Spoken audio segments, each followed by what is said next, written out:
Hello everyone, welcome to your Gradeup class. Give me a second, I had a slight problem. Okay, now I'm set. Alright, I hope you can see me. Give me a heads up if you can. I had a slight problem with my computer in the last minute. Alright, welcome to Gradeup. Welcome to your sixth class in our series of revisions of VARC practice, your final lap for CAT. We are going to take you through, as we said, Gradeup has promised to take a thorough revision of the entire set, Quant, LRDI and VARC. Sanojam and I are taking care of VARC, and today is of course our sixth class. All right. Hello Kumar, right? Yes, Kumar. You can hear me, see me. All right, Abhishek, good to see you. Just take a moment to look at what is ahead for you in the next couple of days. Take a screenshot if you can.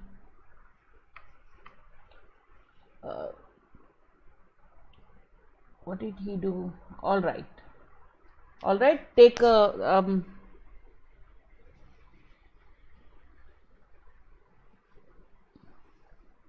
I can only see one chat. Let me just give me a second, guys. Just give me a second. All right. So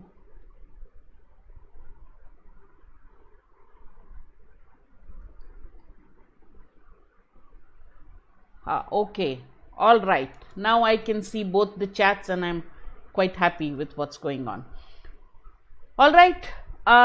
So this is what we have in store for you for the next few days.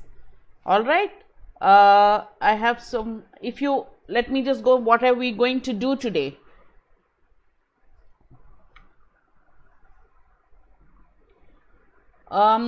Please ask me questions related to today's class. Aman, I will answer your question provided there is time at the end. All right. Any extracurricular that you have done is useful, so add it in your profile, add it in your resume. The top 3 or top 5, if you have a lot of activities, the top 3 or top 5 is what you're supposed to add. All right. Okay. So we're going to do it the same way. I will show you the lessons and I will show you the passage for 45 seconds each, and or about a minute. If there is a lot of text to be read, you read it. After that, read the questions, mark your answers. After we are done with all the answers, we will discuss the passage. Is that okay? All right. Okay, let us start then. Your 45 seconds starts now.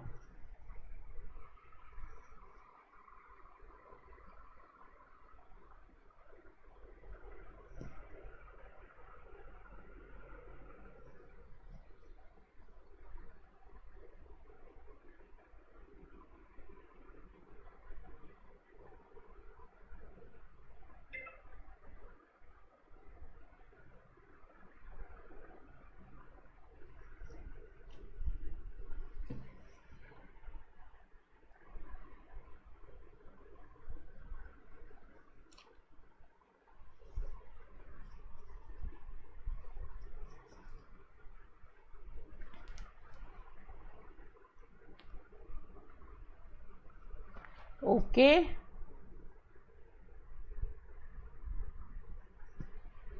Next slide.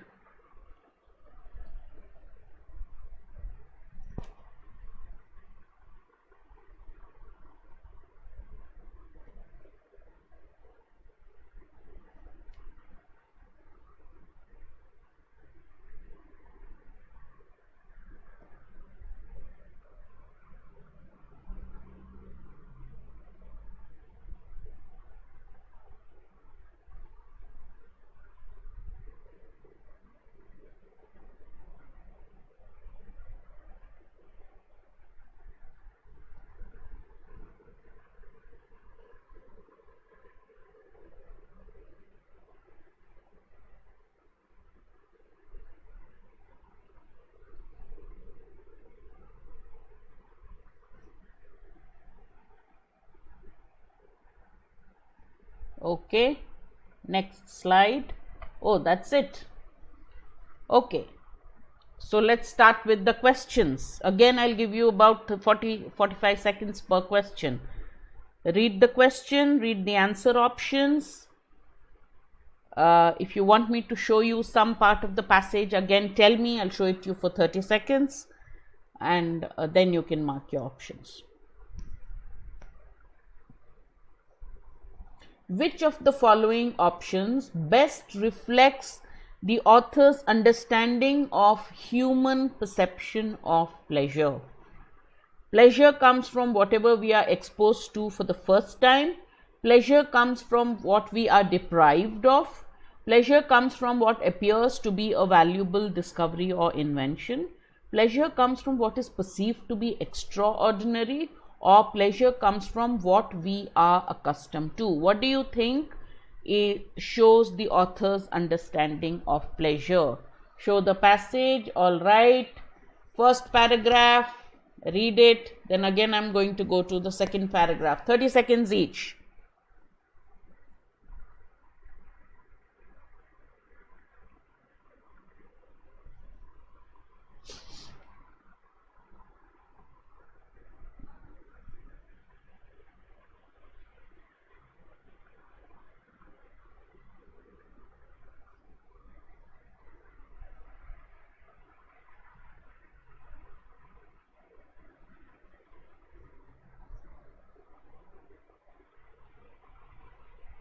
Okay, now I'm going to show the second slide.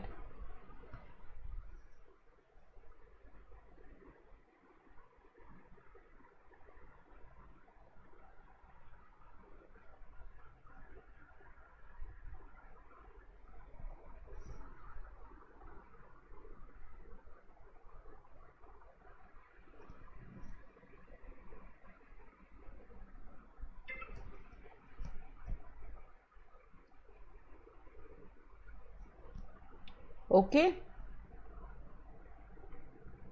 now we go to the question again.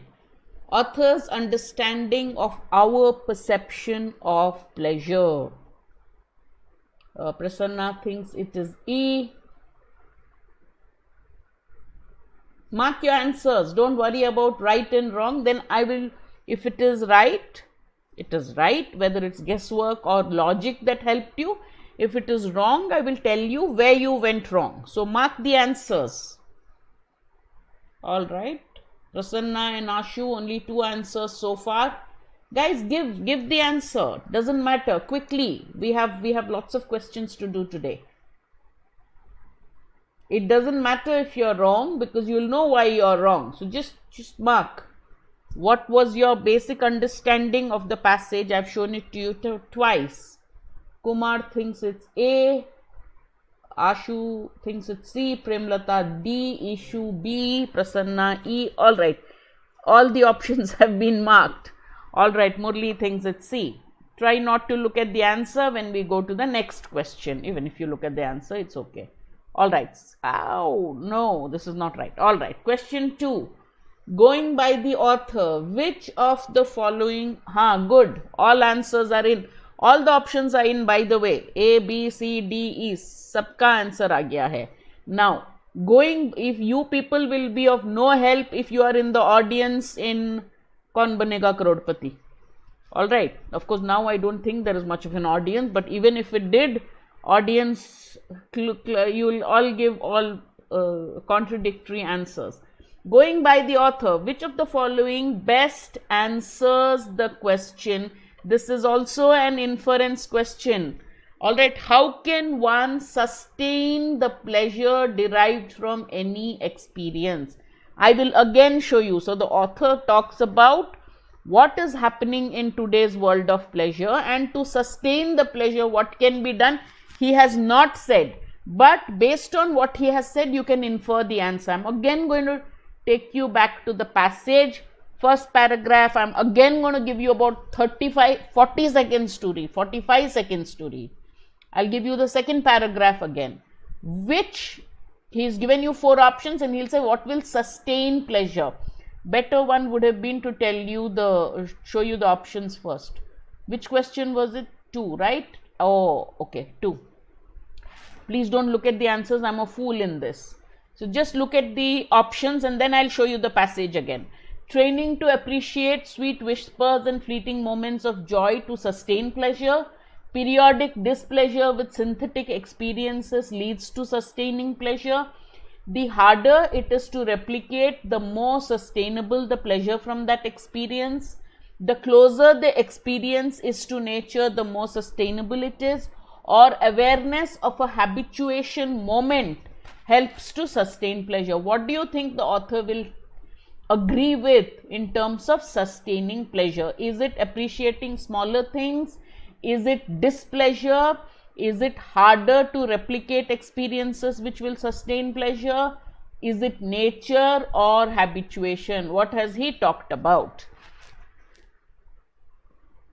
Lots of mistakes you will make in the first passage because it's a tough passage, but we will battle it, you and I. It is a past ZAT paper, I think, or a CAT paper, ZAT, I think. Alright, students hated it, but we will answer it together, don't worry. Alright, read this for 30 seconds before I show you the next paragraph and you decide which is the right answer.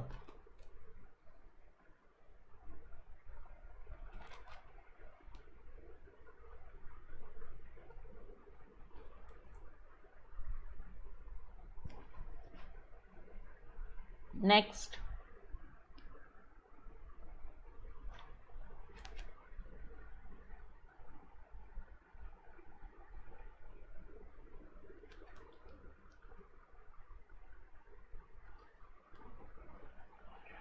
It's a short passage, guys, only 2 paragraphs.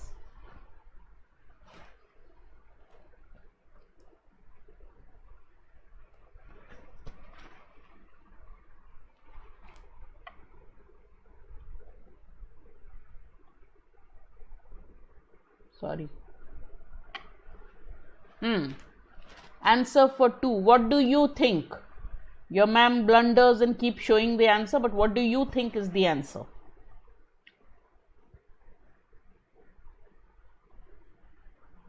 Question 2. Mark the answers quickly before we move. Yes, but what did he say about getting habituated to it?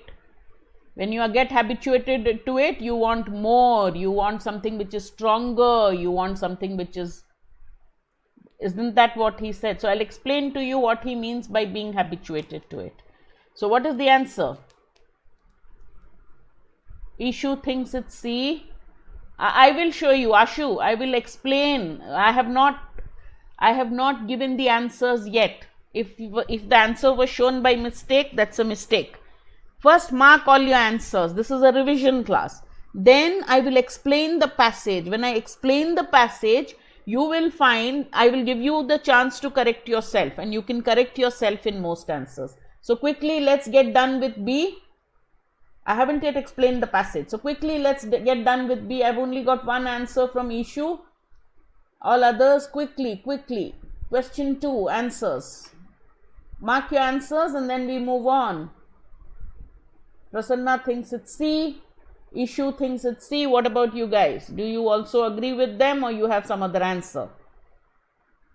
Like I said, don't be afraid to make a mistake.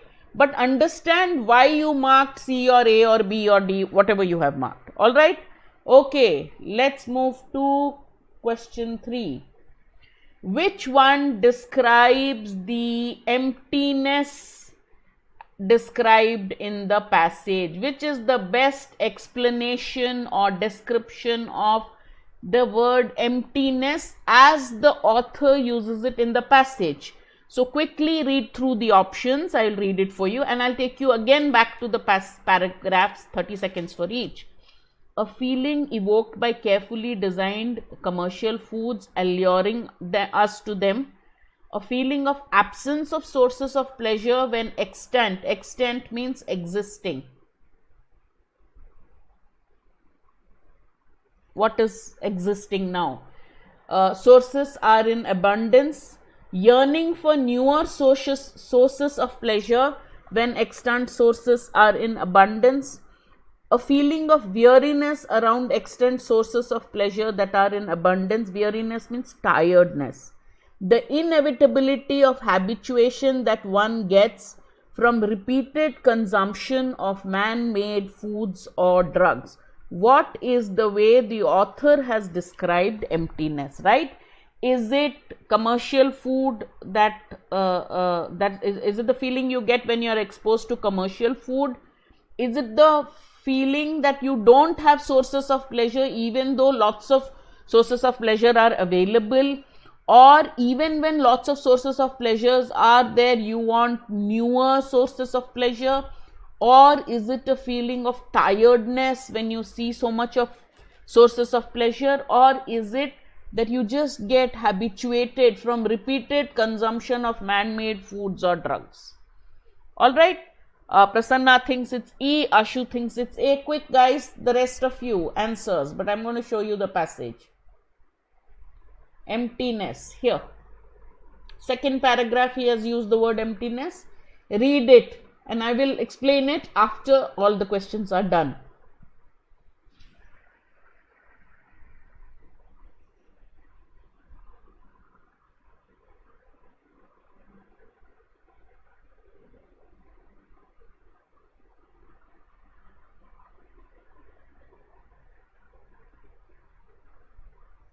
All right. Okay. Is there a question? No, there is no question 4. Now let me go back to the passage. The first paragraph of the passage, the author is describing various sources of pleasure and he is talking of the difference between then and now. He says this, you have to get into that habit of remembering what the paragraph said, what are the main point. He said, once during a concert of cathedral organ music, the kind of music that is played in cathedrals, churches, as I sat getting goose flesh, when you're excited, when you're scared, your skin becomes like bumpy, right? You feel like the hair is standing at the edge of the skin. That's called goosebumps or goose flesh. Amid that tsunami of sound, it was loud, it was like a tsunami of sound. So much sound came to him. I was struck with a thought. What was the thought?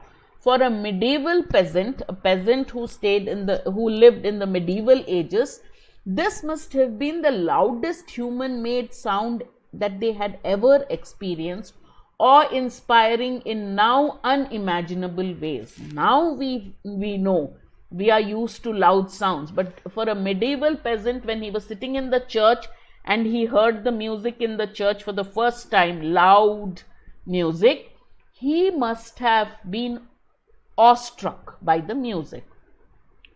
Then of course he makes a comment, no wonder they signed up for the religion being proffered. So when Christianity, people tried to convert people to Christianity, they would invite them to church, and no, he's saying no wonder when they heard such music they just signed up for the religion. But now we are constantly pummeled with sounds. Who gets pummeled? Boxers get pummeled. Hitting you with your with the clenched fist is pummeling, like beating up. Now everywhere you are getting exposed to sound, so you're being hit by sound. We are constantly being pummeled with sounds which dwarf quaint organs, the old organ music, or even the organs which are there in churches and religious places. The sound that they produce is nothing compared to the kind of music that you and I listen to now or are exposed to now. That's what the author says. So earlier church music would have, or cathedral music would have made the medieval peasant awestruck. He's never heard such sound before. Now the music that we listen to, this music is nothing. It is dwarfed by the loudness of the sounds that we are exposed to. That is the first then and now. Once hunter-gatherers might chance upon honey from a beehive and briefly satisfy a hard-wired food craving. You know, hunter-gatherers might have come across, once in a while come across a beehive, get a little honey, and that food craving, that craving for honey would be satisfied once. Now what is the difference? We have hundreds of carefully designed commercial fruits that supply a burst of sensation unmatched by some lowly natural food. He's calling honey lowly natural food found in a beehive. Now you have so many options. You have so many tastes and flavors that are being pandered to by the commercial foods. So that's the difference in terms of food. Now we have lives that amid considerable privation, means problems, also offer numerous subtle hard-won pleasure. No, once we had lives which had lot of problems, but we used to get some subtle pleasures which were hard-won. Now you have drugs that gives you a kind of pleasure that was unimaginable in a drug-free world. So the first paragraph, all he's doing is showing you a contrast between then and now. Sound, loudness, church music was the loudest they heard, and think of that now. Nothing. Church music is dwarfed when you have sources of music now. Earlier, once in a while, if you had honey, natural honey, food craving was satisfied. Now you go to a store and you have whatever food craving you have will be satisfied. There's so much commercially designed food, carefully designed commercial food. Earlier, pleasures were subtle and hard-won. You got it once in a while in a troubled life. Now, with one consumption of a particular drug, you get 10 times that pleasure. Spasms of pleasure and dopamine, not 10, 1,000-fold higher than a drug-free pleasure that was there earlier. So, first paragraph is nothing but a comparison between then and now. It is the second paragraph that holds the author's comments on what is the result of that. An emptiness. So what happens is, right now we face an emptiness on which there is a question. From this combination of over the top, excessive non-natural sources of reward and the inevitability of habituation, when you have so much of it, you get used to it. When you get used to it, you get habituated to it, it no longer gives you pleasure. That is the psychological meaning of habituation. That you're getting so used to it that it doesn't. See, when you see something for the first time, when you're seeing something once in a while, you get excited. You people won't even understand. My children don't understand. When I tell them, earlier we used to have television for 2 hours a day. Anything moving on the television screen was enough for me. I remember watching a program called Krishi Darshan on Doordarshan. Now there are so many channels. Kya dekhte ho kabhi? So much of it, excessive. So you've got used to it. And so it doesn't give you that kind of pleasure anymore. You get used to it. It doesn't give you that kind of pleasure or excitement anymore. That is what he means. And this is because unnaturally strong explosions of synthetic experience. When you get lots of artificial experience of sensation and pleasure, you have unnaturally strong degrees of habituation. You get used to it very fast. Your degree of habituation, getting used to it and getting bored of it, is equally fast, because you have so many sources of artificial pleasure. So many strong sources of artificial pleasure, you also get used to it. Your degree of habituation to it, getting used to it, therefore not getting that much excitement out of it, is also stronger. And what is the result of this? You don't notice the small pleasures of life, like the fleeting whispers of pleasure caused by leaves in autumn, or by the lingering glance of the right person, or by the promise of reward following a difficult worthy task. Sab kuch to hai, so there is no reward after a task. And the other consequence is that we eventually habituate to even those artificial deluges of intensity. Deluge is a flood. You get floods of intensity from drugs, from artificial foods, but you get used to even that, and even that doesn't really excite you anymore. We eventually get used to even that. If we were designed by engineers, then when we consumed more, we will be desiring less, right? Bhook bhar gaya, so you won't feel hungry anymore. Pet bhar gaya, to aur bhook nahi lagega. But the human tragedy is, the more you consume, the hungrier we get. More faster and stronger. You want more, you want it faster, you want it stronger.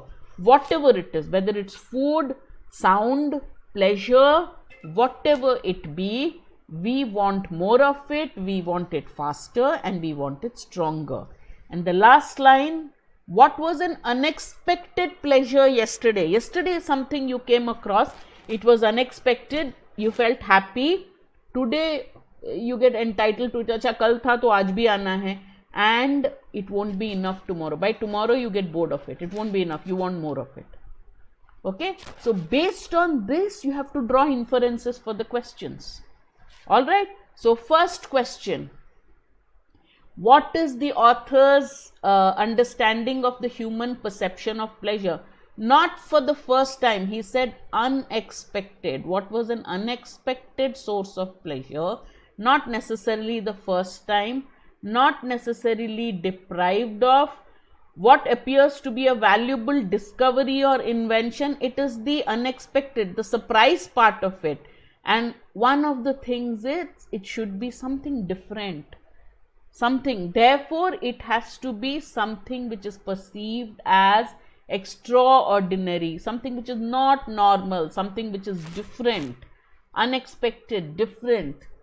That would probably be give us pleasure. Not E, not what you are accustomed to. E, where he says that when you get so much of pleasure, you also get habituated to it very fast, and when you get habituated to it, you don't like it anymore. You want something different, something stronger, you want more of it. So E is not the answer, answer is D.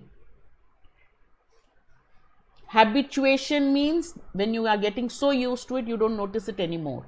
It doesn't give you pleasure anymore. That is what he means by habituation.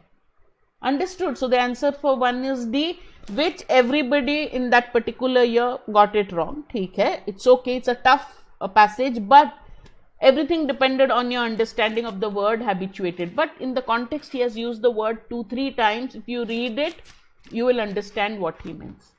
The consequences, the result of that is, 1, you don't notice the small pleasures of life. 2nd, even large doses of pleasure, you get habituated to it. So what is different? You want more of it because you are used to it. It doesn't give you pleasure anymore. That's what you can infer. Understood? All right. Question 2. So answer for 1 was D. Question 2. How can one sustain pleasure derived from any experience? Any experience you are getting, you get used to it. So how can you, and when you get used to it, it doesn't give you pleasure. You want more of it. You want a stronger version of it. More, stronger, different you want. So what do you think will sustain pleasure? He is asking. Which is the right answer? Training to appreciate. He says we do not, because we are exposed to so many sources of pleasure, we do not notice the smaller things. So training you to notice the smaller things in the presence of these pleasures, you don't know whether it will really sustain the pleasures. He did not say anything about periodic displeasure. This is irrelevant. Extraordinary, the last part, what was unexpected yesterday, you feel entitled to it today, you say give me more of it, by tomorrow you get used to it. So if the pleasure is something that cannot be repeated, that leaves you asking give me more, maybe it will sustain. So C is a good inference. He didn't say anything to nature. He says the result of having so much of artificial doses of pleasure is that we do not ignore nature, but that doesn't mean if you are closer to nature, you will have more pleasure. Awareness of a habituation, well, when you get habituated, you don't notice the pleasure anymore. That is the meaning of habituation. So even if you are aware of it, it doesn't give you pleasure. Alright, this is a tough passage, Prasanna. If you've understood 40% of this, you've done a great job. It's one of the toughest passages because we are already into the 6th set. I thought wahi ghise pite easy passages, if I give you, you get all correct, it's not going to help. This is one of the most difficult passages, followed by 2 easy passages to build your confidence, don't worry. But once you at least understand 40-50% of the passage, you can answer 2 out of 3 questions correct. That is the key, and then you will start doing it. So start doing harder passages and easier passages also. We'll do a combination of both. Okay, don't get disheartened by mistakes. Okay, emptiness. He says, what is the emptiness? If you remember, I showed you the paragraph. What is the emptiness? Excess of non-artificial sources, plus you get habituated to any amount, right? So you are getting used, there is excess of artificial sources, and so you get used to it, and that is why you are left with a feeling of emptiness. There is so much of it, yet you are not getting any joy out of it because you are used to it. That's how you interpret it. Now look at which answer goes best with that. Food and commercially designed food is only an example. That's not, he talks of food. So he has given 3 examples: music, then food, then pleasures of, not after a hard-earned pleasure given by drugs. He's talked of all 3. So now the emptiness he's talking about is not just got to do with excessive food. It's also do with excessively loud music, excessively or too many sources of pleasure. Therefore, it cannot be a feeling of absence of sources of pleasures when the existing sources are in abundance. Likely yearning for newer sources. So is it B or C? You have a lot of sources of pleasure and you are getting used to it. So that is why you are getting a feeling of emptiness. That means I have nothing even though I have everything. That is the answer. All right. A feeling of inevitability of habituation is only one part of it. It's only one part of it, right? You are getting habituated in the presence of excessive sources of pleasure. Where did that go? And again, it's not just habituation of man-made food and drugs he is talking about. Remember why E is wrong. Do you understand now, Bhaskar? E is wrong because man-made food and drugs are only given as examples. The emptiness has to do with all the sources of pleasures that you and I as the present generation are getting. We are getting too many sources of pleasure. Many of these are artificially crafted sources of pleasure, and we are getting used to it. So the combination of too many things and you are getting used to too many, inevitable, something that is bound to happen. Inevitable. Okay. Therefore, the answer is the absence. Feeling of emptiness. Itna hai, fir bhi nahi hai. That is the feeling you get. All right. It could also, but the yearning, it's a feeling of emptiness is absence, right? It's not yearning. Therefore, it is B. You understand? The word for emptiness is absent. Feeling like kuch bhi nahi hai, even though you have so much. You have too much and you are still used to the too much. Therefore, you feel empty. Therefore, the answer is B. Got it? Understood? Is working out previous year's papers for CAT enough? I wish I could say it, Kumar. Depends on how you solve them, how diligently you solve them, and how much you understand. Just answering mocks and answering papers doesn't help, right? You have to go to the fundamental part of it, like why, what, how.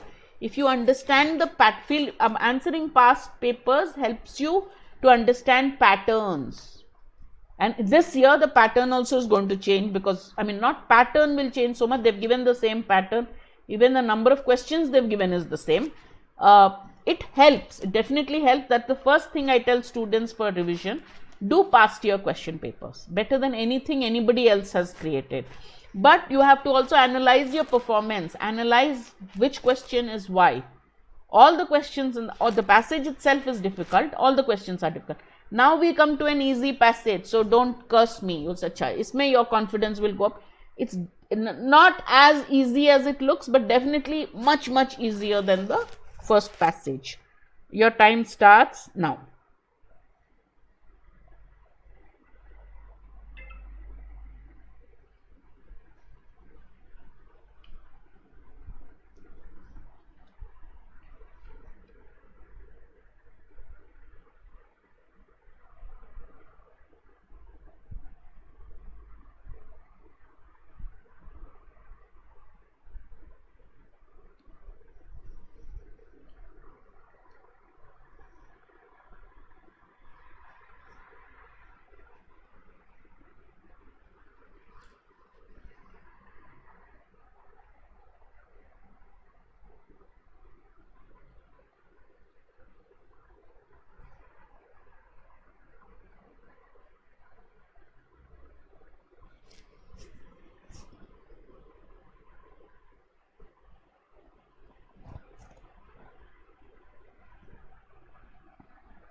Okay. Next slide.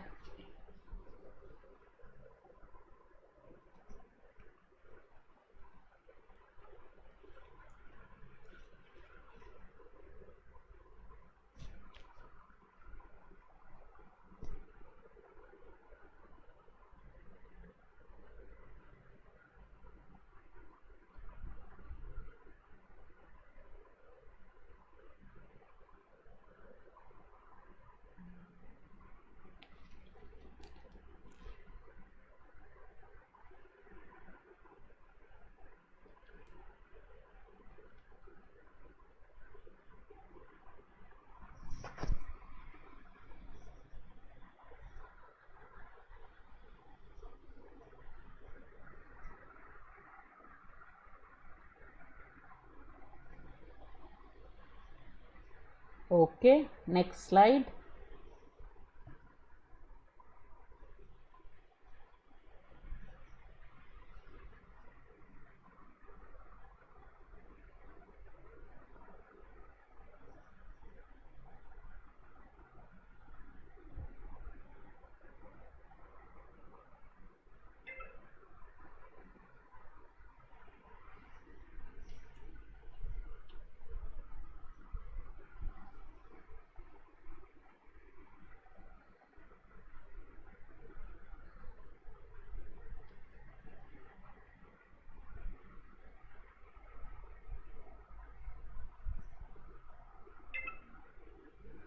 Okay, now I will show you the passage again for 30 seconds each of the slides. All right, just remember who is who and everything else is easy. Start 30 seconds starting now. Just one more time, quickly read.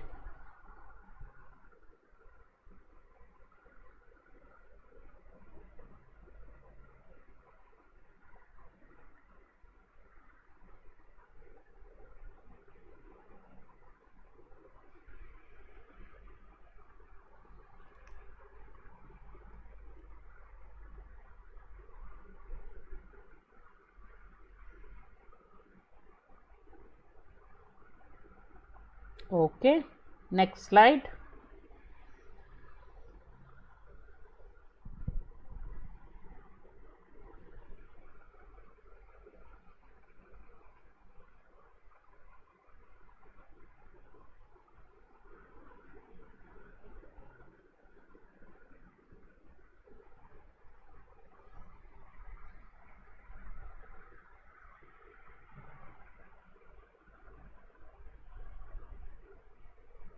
Next slide.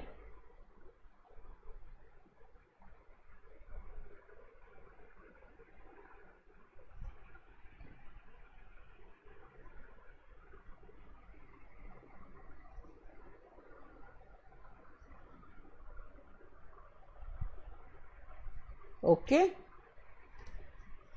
All right. Now let's see the questions. What do you think is the main idea of the passage? For this, you do not have to go back to the passage, which is why I showed you the passage again. So read the options. to establish that Carrie Bertha Shelton was a conscientious worker and shouldered her responsibilities well. To establish that Carrie Bertha Shelton was the first woman. Look at this, I thought I had proved it well. To be a private secretary, a title that up until that point had been held by men. To establish that Carrie Bertha Shelton was the first woman to be the governor 11 years before women's suffrage was accepted nationally. Suffrage, right to vote. To establish that Carrie Bertha Shelton played a pivotal role in the ratification of the 19th Amendment, which granted women the right to vote.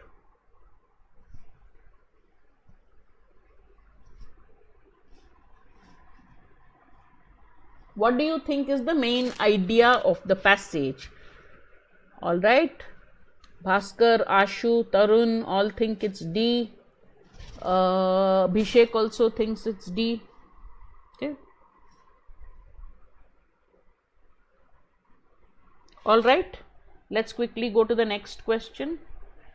Which of the following cannot be inferred from the passage? Read the options, then I'll show you the passage again if you want to. Carrie Bertha Shelton remained a governor for a stint of 48 hours. Carrie Bertha Shelton was a widow before she married Chamberlain on July 12, 1926. Shelton became a governor when she could not legally cast a ballot. Oh, sorry. Oh, so sorry. So sorry. Okay, I hope others didn't see it. No. Shelton was succeeded by Benson on March 1st. Oh my God. Okay. Sorry. Very sorry. Okay, tell me. I'm so sorry. I should have noticed it. Okay. Okay, then tell me. How could you, if you saw the answers, how could you say this cannot be inferred? Can you infer B? How do you know you can infer B? No, not skip. How can you infer B? B, because it said she found herself a widow once again when he died 2 years later. So because it said that, therefore you can infer this. She became a governor before she could cast a ballot. That is also true. They said that there was the article in the newspaper which said that this lady was who is taking part in this suffrage movement could actually had the was the head executive of the state even before she could vote. It has been given in the passage here. It said when the national magazine referenced her run as governor, saying when the suffragettes, women who are protesting in favor of, who want suffrage, marched to the capital to present their petition, there was one who had the distinction of being the governor of a state and commonwealth. Although she didn't have the right to vote, she had acted as governor. So that answer has been given. 4, 5. Okay. Therefore, you can do this. She was succeeded by Belton has been given. All right. Therefore, this cannot be inferred. Why? Because we don't know whether it was 48 hours or less. All right. Okay. Next one. I hope I don't show you the. Okay. It was not the office that had broadened so much, it was its legal significance. This is what she said when she took over as Chamberlain's secretary, when he became governor. She said it was not the office that had broadened so much, it was the legal significance. What does that mean?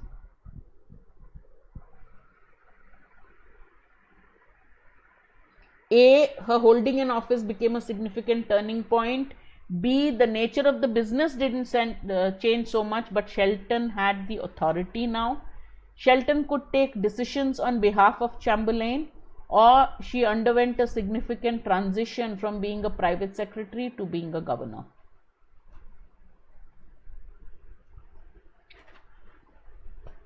All right, give your answers and then I'll show you the paragraph. Have you seen the options?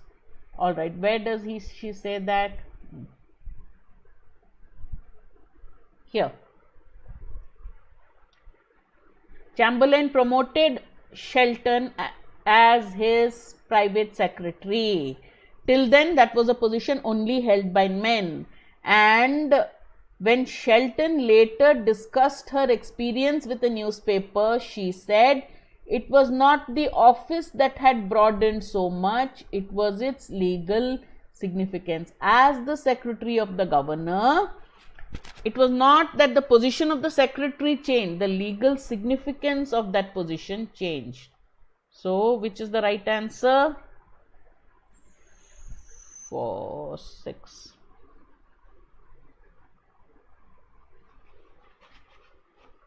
Two options not allowed, Manoj. One answer. Give me any one. Question 6. Somebody says, Abhishek says A, Ishu says B, Bhaskar says C, Manoj is confused between C and D. When Shelton discussed, she took over as the private secretary of the governor.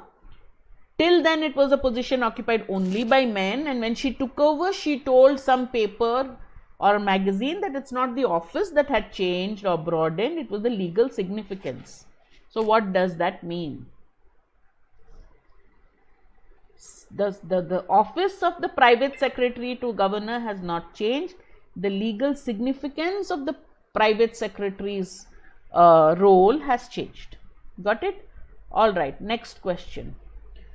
Oh, sorry guys. Sorry. Which of the following is not a probable reason for Shelton's short-term appointment as a governor? Which was not a reason, not a probable reason?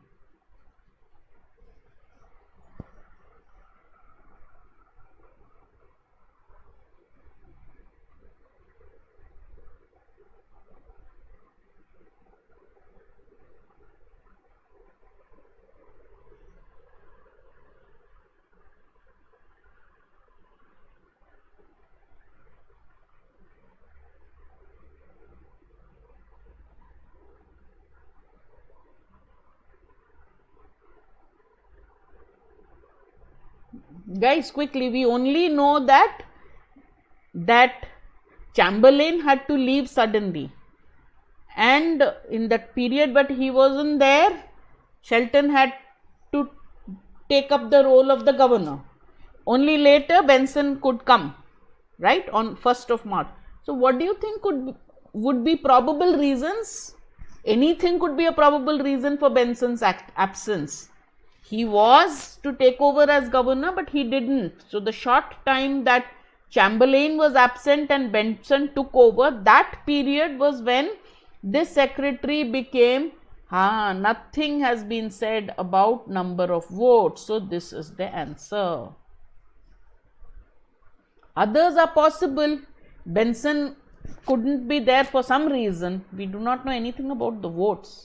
Some reason we know Benson couldn't come, Chamberlain was away. So whatever that reason, you can say yes, but nothing to do with electoral votes. And Shelton was not there in the elections. She was not even allowed to vote. Where will she stand for elections? So 7 is, okay. All right. So let's look at the first question here. Main idea of the passage. We'll just look at the passage. All right. In 1895, Shelton became a stenographer because she was working very hard. Chamberlain, he was an attorney, a lawyer and politician, gave her responsibilities. She was only a secretary, she was only a stenographer, but he gave her the responsibilities which normally are given to young lawyers. So she was so smart, and he understood she was so smart. So she continued to be Chamberlain's stenographer after he joined as in the district attorney's office, and later when he became governor of Oregon. All right. So then Shelton says that look, it was not the office of the stenographer or secretary that had broadened, but the legal significance of being secretary of a governor is different from being any other secretary. So the legal significance of her being secretary to Chamberlain, private secretary, that changed. The office of private secretary of governor didn't change. The office of private secretary did not change, but it was her. Then that is done. And when Chamberlain went away, what happened? She suddenly found herself acting governor. Alright. Then of course this guy Benson came, took over as governor, and Shelton moved back to working with Chamberlain. Alright. Then it said Oregon, this grant should be chota e, gave women the right to vote in 1912. Okay. And on August 1920, that women got the right to vote nationally. This is 1920 Oregon gave, and then this woman Shelton marched to Washington DC to ask for suffrage or right to vote for all women. When she was part of that movement, that is when the national magazine told everybody that look, here is a lady who only got the right to vote in 1912, but who has acted as a governor before she had the right to vote. Alright, then after that, so the first paragraph is about Shelton. Second paragraph is about Shelton being private secretary to governor, acting as governor. Second paragraph, Shelton's efforts to get her joining the women's suffrage movement. She continued to work as his right-hand person. She married him, but he died. Then she went home and she died. Then last part was her role in the suffrage movement got a lot of attention, and people said that look, this is a person, and they kept calling her governor, even though just to honor that she had held that office very briefly. Now based on this, some of you said this one. No, we do not know what role she played in the ratification of the 19th Amendment. She played a role in the women's suffrage movement. That is true. But we can't say it is to establish her role in the ratification. Nothing has been said. They just said it was ratified. So D is wrong. This is a little too narrow. It's a lot more about her hard work. It's about her work as a secretary, very smart, went up, even acted as governor, was Chamberlain's right-hand person till he died, and played a role in the suffrage movement. Alright, so not again this is a point made in the statement. So this is not the best main idea answer, but among the answers given, this is the best. To talk about the role of Shelton as private secretary and later her activities, her role in the women's suffrage movement. That is the main point. Not to say that look, she became governor even before she could vote. But that is the only thing that was said, right? Okay. Then what can you not infer? Of course, I spoiled the game for you. Sixth, many of you got it right, that the office, the nature of the private secretary's role did not change, but its legal significance has changed. Alright, so 6 is B. 7, not a probable reason. All of us got it right. Good answer, good passage, right?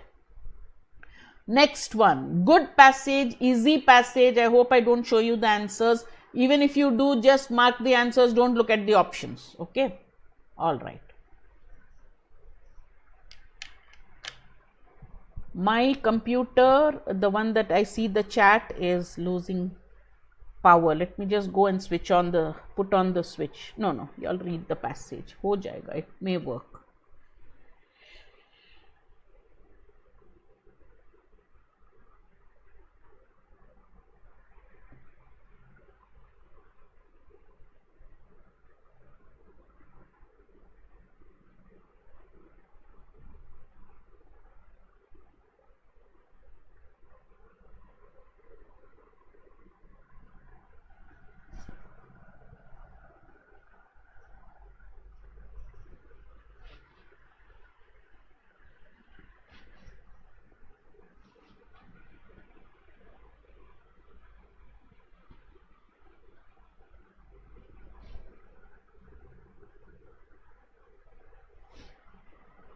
Okay, next.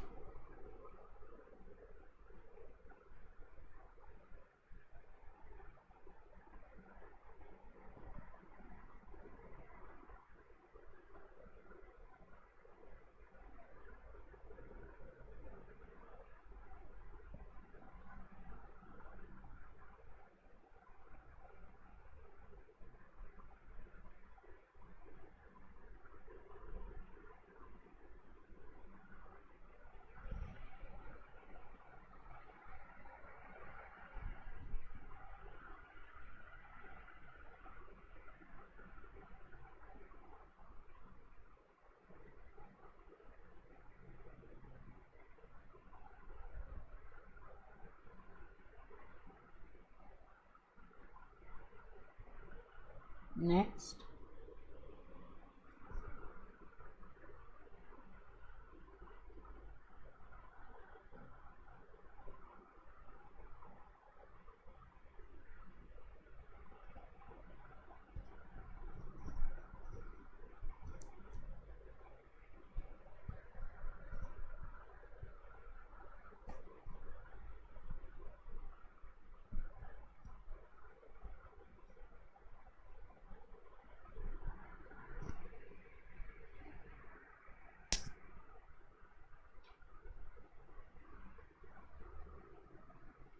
Next.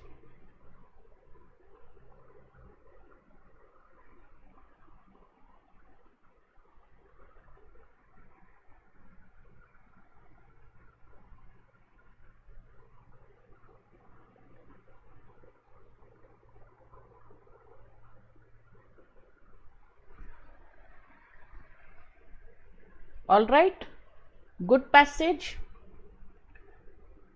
What does he say first? Outer Space Treaty is like a constitution for space.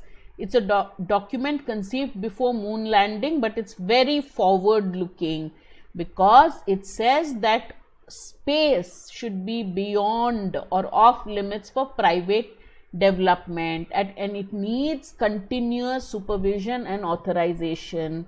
Space exploration is for all the people, not for one nation. But even with the impressive scope, the treaty's authors could not imagine. They had some idea of what will happen to space with further exploration, but they had no idea of the problem as we are facing now. What is it? That we have 1738 man-made satellites, and as man-made satellites become more affordable, many more will come. The problem is how to deal with the challenges in managing orbital debris and mining celestial objects. So there is a person called Aaron Boley and space scientist policy experts who have set up sustainable development of space, which will make sure that space activities are safe for future generations too. The space activities that we are doing now have threatened to fill up low Earth orbit with a lot of satellite debris, which causes collision, causing even more debris. And because of this, what should be done? Last paragraph, he says, One Planet Lab in San Francisco based one has made its orbiting satellites very small and within a particular range so that they will disintegrate and fall into the Earth within a few years' time. But not everybody will work in everybody's best interest. Not everybody takes responsibility for the garbage they leave behind. So what should be done? Got it? Question 1. What is the main theme of the passage? Is it A, how relevant is the space scenario? Is the Outer Space Treaty? Is it the relevance of the Outer Space Treaty? Is it to manage space traffic caused by proliferation of satellites? Is it what are the steps to be taken so that the lower orbit remains safe and secure? Or is it D, to highlight the menace created by too many man-made satellites and discuss what course of action will get rid of orbital debris or make it least? All of them have some parts of truth. Which do you think is the best? Quick guys, we're running out of time. What is the answer? D seems to be the one that gets all the points correct. Good. Question 9. What is the author's tone in the passage? Is it scathing, means sharply critical? Is it didactic, intending to teach? Is it objective, aisa hai and leave it there? Or is it concerned, showing worry and a concern about space problems? What do you think is the best way to describe the author's tone towards space debris, author's attitude towards space debris? Answer is again D. Okay, concerned, that he says what should be done about it. Okay, all right, good. Next, for a document conceived before the moon landing, it's remarkably forward looking. What made the author believe that the space treaty that he mentioned is forward looking? Question 10. Why does he call it forward looking? For a document conceived before moon landing, it's remarkably forward looking. Why was it forward looking? Because man had not landed on the moon, and the treaty or the document had already realized what are the problems it could face. Therefore, answer is D. All right.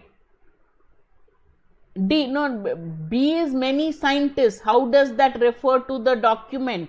How does that make the document forward looking? So answer is D. 11. What if not everyone acts in everyone's best interest? The author of the passage is likely to support which of the following? Means this statement is parallel to which one? Not everyone acts in everyone's best interests. It's good if everybody acted, but not everyone acts in everyone's best interest. Which one of these is something that you do automatically thinking of everyone's best interest, because there is no authority to? So which one would work best to parallel that? Not everyone acts. The project to plant a green belt around the industrial area to mitigate carbon dioxide emissions. The whole area is concerned, so people would support it. Granting scholarship to children economically backward. Well, you are giving it to the backward section. So there's a question, is everyone's interest is involved? No, only the backward section's interest is involved in B. Cannot be B. Desisting from honking when in the vicinity of hospital so as not to disturb the critically ill patients. Now look at this. If you do that, not everyone acts in everyone's best interest. You know there is a hospital. People won't know if you honk and go, but still you wouldn't do it. You wouldn't. No, answer will be C. You would, which is parallel to that. Nobody is going to catch me. I can honk and go. Nobody is going to catch me. Not everyone will act in everyone's best interest. So if you desist from honking, that is good, but there is no authority that can make you stop. Therefore, C is the answer. All right. Okay. So that kind of sums up. You did okay. Only the first passage was very challenging, but we are going to be giving you one very tough passage followed by not very tough passage, a mix. All right. So 3 things before you run away. Okay.